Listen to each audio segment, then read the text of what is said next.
चर्चा की और आज की खास चर्चा यही कि भारतीय जनता पार्टी क्या नई रणनीति लेकर आई है जिससे विपक्ष के सामने चुनौती पेश हो गई है। खासतौर पर फिलहाल मध्य प्रदेश में गुजरात और कर्नाटक के बाद बीजेपी ने मध्य प्रदेश में एक बार फिर से नई रणनीति का खुलासा कर दिया है। और क्या है वो नई रणनीति मध्य प्रदेश के विधानसभा चुनाव के लिए कि इस बार 3 केंद्रीय मंत्री को मैदान में उतारकर बीजेपी ने विपक्ष के सामने एक बड़ी चुनौती पेश कर दी है।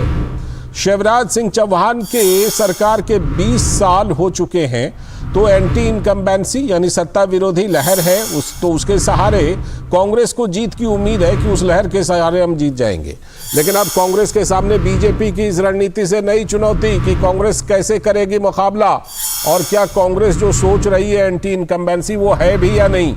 बीजेपी ने मध्य प्रदेश के लिए दूसरी लिस्ट भी इस बीच में जारी कर दी है, लेकिन इस सूची में कई नाम चौंकाने वाले हैं। कुछ नाम जरा आप सुनिए। केंद्रीय मंत्री नरेंद्र सिंह तोमर, प्रहलाद पटेल, फग्गन सिंह कुलस्ते सहित 7 सांसदों को बीजेपी ने अब तक विधानसभा चुनाव में उतार दिया है, आगे और उतार सकती है।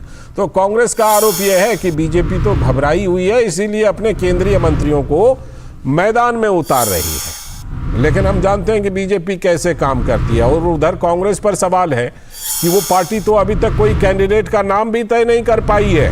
कांग्रेस पार्टी मीटिंग हो रही है लेकिन नाम तय नहीं हो रहे।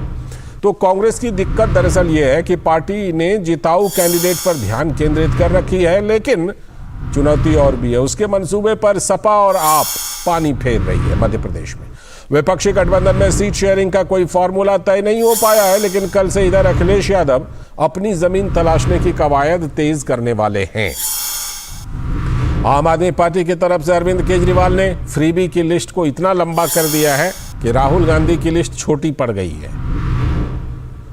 एक बात और है जो अहम है कि लोकतंत्र में आम लोगों से संवाद और उनके बीच नेताओं की उपलब्धता ये जीत की बड़ी वजह होती है। और आप इसका एक उदाहरण देखिए कि प्रधानमंत्री नरेंद्र मोदी बगैर एक दिन की भी छुट्टी लिए काम में जुटे रहते हैं, लेकिन कांग्रेस नेताओं पर यह आरोप लगता रहता है, बड़े नेताओं पर, कि चुनाव तो उनके लिए पॉलिटिकल टूरिज्म है। जब चुनाव आते हैं तो आ जाते हैं। अंकगणित पर जोर देते हुए विपक्षी गठबंधन ने बीजेपी के खिलाफ एकजुट होकर लड़ने का संकल्प लिया था, वो जो विपक्षी गठबंधन बनाया गया है INDIA। लेकिन समाजवादी पार्टी के प्रमुख अखिलेश यादव का कहना है, दावा है कि कांग्रेस के पास देने के लिए है क्या, वो उत्तर प्रदेश में सपा को क्या दे सकते हैं। तो उधर राहुल गांधी ने कास्ट पॉलिटिक्स, जातीय राजनीति के जरिए रीजनल पार्टी के आधार में सेंध लगाने की कोशिश भी की है। इसी बीच में जातिगत जनगणना वगैरह की बात करने लगी है कांग्रेस एकाएक। लेकिन सवाल यह है कि बगैर किसी रोड मैप के सिर्फ फॉर्मूले पर विपक्ष चुनाव जीत सकता है क्या? इसी का जवाब तलाशने की कोशिश करेंगे। लेकिन इस बीच प्रधानमंत्री नरेंद्र मोदी ने मुख्यमंत्री शिवराज सिंह चौहान की तारीफ की और क्या कुछ कहा, आइए सुनते हैं।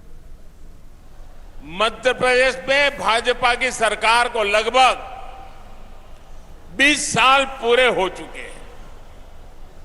यानी जो युवा इस बार के चुनावों में पहली बार वोट डालेंगे, उन्होंने भाजपा की सरकार को ही देखा है। ये युवा सौभाग्यशाली हैं कि इन्होंने MP में कांग्रेस का वो बुरा शासन, वो बुराइयां उन्होंने देखी नहीं है। MP में कांग्रेस के शासन की पहचान थी कूनीति, कुशासन और करोड़ों का करप्शन। आजादी के बाद मध्य प्रदेश में लंबे समय तक कांग्रेस का ही शासन रहा, लेकिन कांग्रेस ने साधन संपन्न मध्य प्रदेश को, समर्थ युवाओं वाले मध्य प्रदेश को बीमारू बना दिया दोस्तों, बीमारू बना दिया। और इस बीच चुनावी मैदान में उतारे जाने पर बीजेपी के नेता कैलाश विजयवर्गीय ने हैरानी जताते हुए कहा कि मैं पार्टी का सिपाही हूं और जो कहा जाएगा वो मैं करूंगा। पार्टी का आदेश है, खाली ये बताया था कि आपको कुछ काम दिया जाएगा, तुम ना नहीं करोगे, तुमको करना है। और एक नंबर का जब टिकट डिक्लेयर हुआ तो मुझे भी आश्चर्य हुआ, पर हम तो पार्टी के सिपाही हैं, पार्टी जो आदेश देगी वो करेंगे। 2/3 बहुमत की तरफ भारतीय जनता पार्टी बढ़ चुकी है, वो उससे आगे कितने सीटें बढ़ती है ये समय बताएगा।